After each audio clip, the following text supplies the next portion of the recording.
இன்னைக்கு கோவில் கோபுரத்துக்கு மேல இருக்கக்கூடிய கலசம் ஒரு காலத்துல நம்ம முன்னோர்களோட உயிரையே காப்பாத்துச்சுன்னு சொன்னா நம்புவீங்களா? உண்மைதாங்க. கோவில் கோபுரத்துக்கு மேல இருக்கக்கூடிய கலசத்துக்கு நிறைய ஆன்மீக தகவல்கள் இருக்கு. அது இங்க நம்ம பல பேருக்கு தெரியும். அதை பத்தி இந்த வீடியோல நாங்க சொல்ல போறது இல்லை.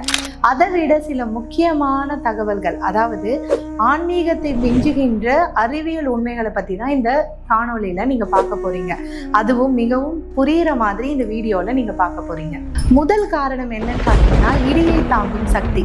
அதாவது ஒரு சில முக்கியமான பழைய பெரிய கோவில்கள்லாம் பார்த்தீங்கன்னா கலசத்தை தங்கத்தால தான் செஞ்சு வச்சிருப்பாங்க. ஆனா பெரும்பாலான கோவில்கள்ல பார்த்தீங்கன்னா பித்தளை மற்றும் செப்பு கலசங்கள் தான் பயன்படுத்துவாங்க. அதிலும் அதிகமான கோவில்கள்ல செப்பு கலசங்களை தான் பயன்படுத்துறாங்க. இதற்கு முதற் காரணம் எதுன்னு நீங்க பார்த்தீங்கன்னா, அதோட லைட்னிங் கண்டக்ஷன் எபிலிட்டி, அதாவது மின்னலை கடத்தும் சக்தி, திறன் அப்படின்னு சொல்லலாம். ஸோ செப்பு பார்த்தீங்கன்னா ஒரு சிறந்த மின் கடத்தி. ஸோ காப்பருக்கு இந்த கண்டக்ஷன் எபிலிட்டி தான் அதோட ப்ளஸ். மழை காலங்களில் இடி மின்னல் தாக்குற சமயத்தில் இந்த கலசமானது மின்னல்லேருந்து வரக்கூடிய மின்சாரத்தை தன்னோட விமானம் மூலமாக கடத்தி நிலப்பரப்புக்கு பாதுகாப்பாக கொண்டு போகும். இதை தான் நம்ம ஸ்கூலில் லைட்னிங் அரஸ்டர்னு படிச்சிருப்போம். இப்போ உங்கள் எல்லாருக்கும் ஒரு கேள்வி வரலாம், ஒரு வேளை இந்த தாக்குதல் கலசம் மேலே விழாமல் மக்கள் வாழ்ந்த நிலப்பகுதிக்கு மேலே விழுந்துச்சுன்னா என்ன ஆகும்னு. ஸோ பொதுவாக இந்த இடிமின்னல் எல்லாமே உயரமான பகுதிகளிலேயோ இல்லை உயரமான பொருட்கள் மேலே தான் விழும். அந்த காலத்தில் நம்ம எல்லாருக்குமே தெரியும், இப்போ இருக்கிற மாதிரி பெரிய பெரிய கட்டிடங்கள்லாம் கிடையாது. ஸோ அப்போ இருக்கக்கூடிய ஒரு மிகப்பெரிய உயரமான கட்டிடமே எதுன்னு பார்த்தீங்கன்னா கோவில் கோபுரம் தான். ஸோ அதிகப்படியான தாக்குதலும் அந்த கோவில் கோபுரம் மேலே தான் விழும். ஸோ நம்ம முன்னோர்கள் எது பண்ணாலுமே அதுக்கு பின்னாடி ஒரு அறிவியல் உண்மை இருக்குன்றதுக்கு இந்த கலசம் தான் ஒரு முக்கியமான உதாரணம். ஸோ இன்னொரு ஃபேக்டும் இருக்குது, ஊருக்கு ஒரு கோவில் கட்டணும்ட்டு. ஸோ அந்த ஊரையே அந்த கலசம் தான் பார்த்தீங்கன்னா இந்த மாதிரி காலங்கள்ல பாதுகாக்குது. அடுத்த காரணங்களை தெரிஞ்சுக்கிறதுக்கு முன்னாடி நம்ம ராஜ ஆன்மீகத்துல 3 இன்ச் கலசங்கள் முதல் 3 அடி கலசங்கள் வரைக்கும் இருக்கு. இப்போ இருக்கிற மாதிரியே புயல், வெள்ளம் போன்ற பேரிடர்கள் அந்த காலத்திலையும் மிக மோசமான சூழ்நிலையை ஏற்படுத்துச்சு.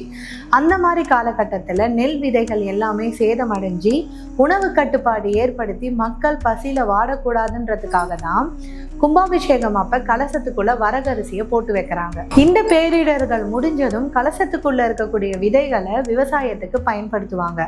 கும்பாபிஷேகத்துக்கும் இந்த விதைகளுக்கும் நேரடி சம்பந்தம் இருக்கு. ஏன்னா இந்த விதைகளோட ஆயுட்காலம் 12 வருடம். கும்பாபிஷேகமும் 12 வருஷத்துக்கு ஒரு வாட்டி நடத்துவாங்க. பழைய விதைகள் அதோட ஆயுட்காலம் இழந்ததும் புதிய விதைகள் மாத்தணுன்றதுக்காக தான் கும்பாபிஷேகம்னு சொல்லி ஊரே கூடி திருவிழா நடத்தி அந்த கலசத்துக்குள்ள புதிய விதைகளை நிரப்பி சிறப்பாக கொண்டாடுவாங்க.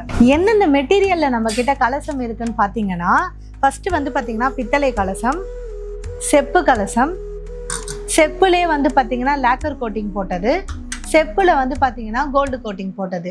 ஸோ அவங்க உங்கள் கோவிலுக்கு ஏற்றபடி நீங்கள் எந்த மெட்டீரியல் வேணாலும் வாங்கி உங்கள் கோவிலுக்கு வச்சுக்கலாம். நெக்ஸ்ட் இப்போ இந்த 2 கலசத்தில் என்ன ஸ்பெஷாலிட்டின்னு பார்த்தீங்கன்னா, இந்த கலசம் காப்பர் வித் லேக்கர் கோட்டிங். இதோட கலர் பார்த்தீங்கன்னா 5 வருஷம் வரைக்குமே ஃபேட் ஆகாமல் இருக்கும். அதுதான் இந்த கலசத்தோட ஸ்பெஷாலிட்டி.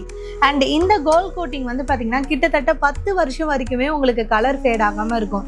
ஸோ ஒன் டைம் நீங்கள் இன்வெஸ்ட் பண்ணால் போதும், அடுத்த கும்பாபிஷேகம் வரைக்குமே இதை நம்ம யூஸ் பண்ணிக்கலாம். ஆர்டர் எப்படி பண்ணுறதுன்னு தெரியலனா, ஒன்று நீங்கள் டைரெக்டாக எங்கள் ஷோரூம் பர்ச்சேஸ் பண்ணிக்கலாம். இல்லையா ஸ்க்ரீனில் தெரிகிற வாட்ஸ்அப் நம்பருக்கு கால் பண்ணி உங்கள் ஆர்டரை நீங்கள் புக் பண்ணிக்கலாம். அதுவும் இல்லைனா கீழே டிஸ்கிரிப்ஷனில் டைரக்டான வெப்சைட் லிங்க் நாங்கள் கொடுத்துடுவோம். அந்த லிங்கை கிளிக் பண்ணிங்கன்னா எல்லா கலசமோட இன்ச்சு, என்ன மெட்டீரியல், என்ன ப்ரைஸ் எல்லாமே வந்துடும். அதை நீங்கள் சிம்பிளாக ஆர்டர் பண்ணி ப்ளேஸ் பண்ணிக்கலாம். ஸோ நீங்கள் உங்கள் கோவிலுக்கு எத்தனை கலசம் வேணும், என்ன மெட்டீரியலில் வேணும்னு சொன்னாலே போதும், நாங்களே உங்களுக்கு full and full order details ஃபுல்லாக கொடுத்துருவோம்.